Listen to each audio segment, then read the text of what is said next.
Hola, queridísimos amigos. Llevo horas intentando solucionar un problema de grabación de vídeos y al final lo he resuelto provisionalmente. La paciencia todo lo alcanza. No me gusta hablar de religión para no ofender creencias, pero voy a hablar de ciencia espiritual que va más allá de las religiones. Artículo de opinión. Símbolos religiosos. La ciencia del espíritu. El fundamentalismo es el mal. Simbolismo contra literalismo. Ciencia espiritual contra religión. ¿Qué se esconde detrás del dogma? El literalismo conduce al integrismo.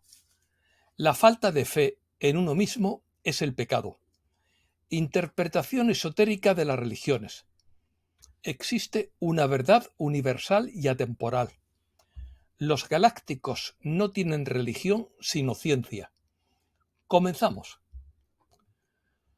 Toda religión o tradición espiritual que existe en el mundo puede tener una interpretación simbólica o una interpretación literalista.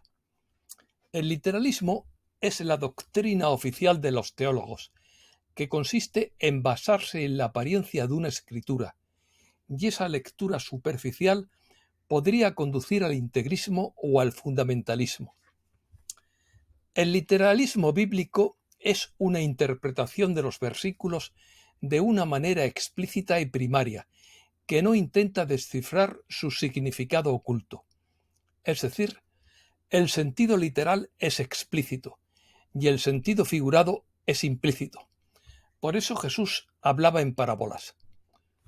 Fundamentalismo o integrismo es el nombre que recibe la corriente religiosa o ideológica que promueve la interpretación literal de sus textos sagrados, por encima de una interpretación contextual, o bien la aplicación intransigente y estricta de una doctrina o práctica establecida, por lo que considera un determinado libro como autoridad máxima ante la cual no se podría invocar ninguna otra autoridad, y la cual incluso se debería imponer en contra de la voluntad de la gente.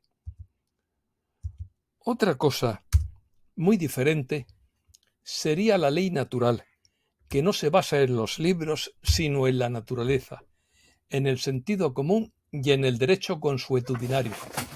La ley natural es un concepto que se refiere a principios morales universales que se cree que están arraigados en la naturaleza humana y en el orden del universo. Estos se ven como objetivos y se consideran que guían la conducta humana hacia el bien y la virtud. Evangelismo.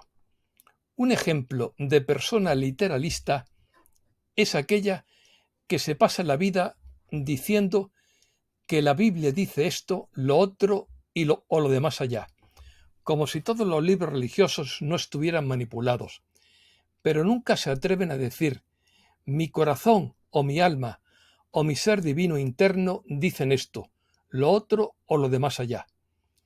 Confían más en un libro que en sí mismos. La falta de confianza en uno mismo es el mayor pecado de la humanidad. Hay muchos libros sagrados que dicen cosas muy sabias, pero la decisión pertenece a cada individuo soberano en función de su libre albedrío. Los literalistas odian a los místicos, porque no aceptan que un ser humano pueda descubrir la verdad por sí mismo mediante una experiencia directa y sin intermediarios. Es decir, todo aquello que ellos predican en teoría, pero que no tienen ni idea de lo que están hablando porque no lo han experimentado por sí mismos. Los literalistas crean las religiones y las sectas, mientras que los místicos unen creencias distintas en una experiencia común que todos pueden tener si se cultivan. Simbolismo. Por el contrario, el simbolismo religioso trata de interpretar las parábolas, metáforas, analogías y alegorías que se esconden detrás de todo tipo de literatura espiritual en busca de una interpretación profunda de las enseñanzas. Los teólogos que han seguido este camino han sido cruelmente reprimidos a lo largo de la historia por los talibanes que defienden la ortodoxia oficial y han sido calificados de herejes y hasta quemados en la hoguera. El simbolismo religioso se refiere al uso de símbolos para transmitir significados y conceptos espirituales en diversas tradiciones. Los símbolos son representaciones visuales, objetos o conceptos que llevan a un significado más profundo y abstracto que va más allá de su forma física. Estos símbolos pueden ser imágenes, palabras, objetos, gestos o rituales que tienen un valor espiritual y comunican ideas o realidades trascendentes. Algunos ejemplos de simbolismo religioso incluyen, como no, la cruz cristiana, la estrella de David, el yin y el yang taoísta, que representa la dualidad, y la interconexión de fuerzas opuestas en el universo, y el Om, un símbolo sagrado que representa el sonido primordial. Los simbolistas suelen ser profundamente sabios, respetuosos y tolerantes, mientras que los literalistas suelen ser fanáticos en sus creencias, como si fuera la única verdad absoluta, y tratan de imponerlas a todo el mundo por la fuerza. Los poderes fácticos siempre han subvencionado a los literalistas que vendían dogmas artificiales prefabricados por ellos, porque consideraban muy peligroso que la gente pensara e investigara por sí misma o que tuviera experiencias místicas.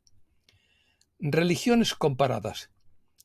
Esto está relacionado con la ciencia de las religiones comparadas, que es un campo académico que se dedica al análisis y comparación sistemática de las diferentes tradiciones que han surgido en diversas culturas y regiones del mundo.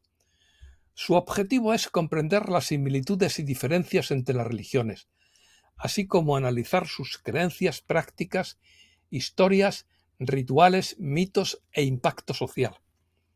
Esta disciplina busca abordar las religiones desde una perspectiva objetiva y académica, evitando juicios de valor o posturas religiosas específicas. Los estudiosos de las religiones comparadas investigan las religiones desde diferentes enfoques, como el histórico, el antropológico, el sociológico, el filosófico o el psicológico, entre otros. Es importante tener en cuenta que la ciencia de las religiones comparadas no busca determinar cuál religión es mejor o peor, sino más bien comprender cómo las creencias y las prácticas religiosas han influido en la sociedad, la cultura y el pensamiento humano a lo largo del tiempo y en diferentes partes del mundo. Filosofía perenne. La filosofía perenne descubre que hay un núcleo de sabiduría y conocimiento espiritual que subyace en las diferentes tradiciones religiosas, filosóficas y espirituales de todo el mundo, y que a pesar de las aparentes diferencias superficiales entre las diversas tradiciones, existe una verdad universal y atemporal que se puede descubrir a través de la reflexión profunda y de la contemplación.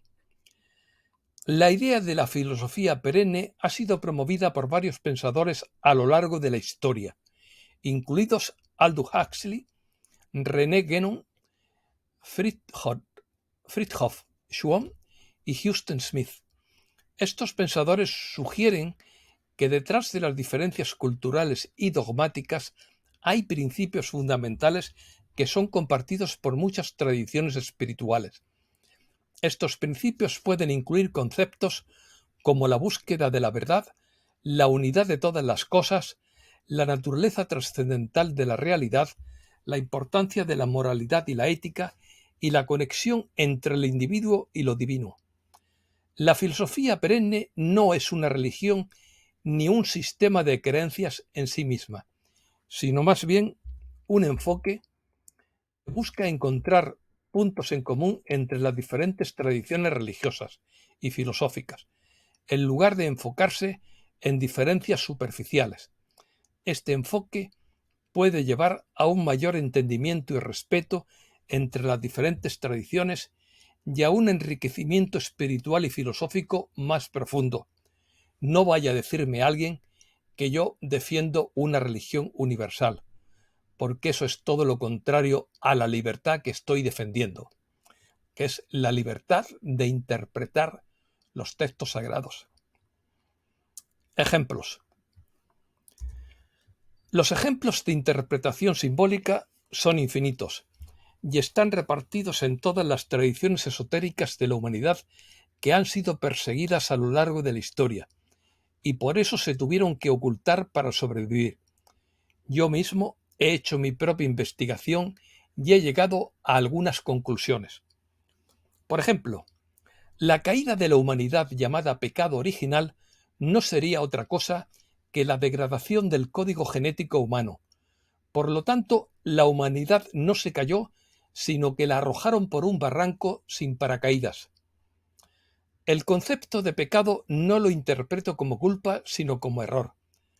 Es decir, todo aquello que nos separa o nos distancia de la conexión directa con nuestro Dios interno.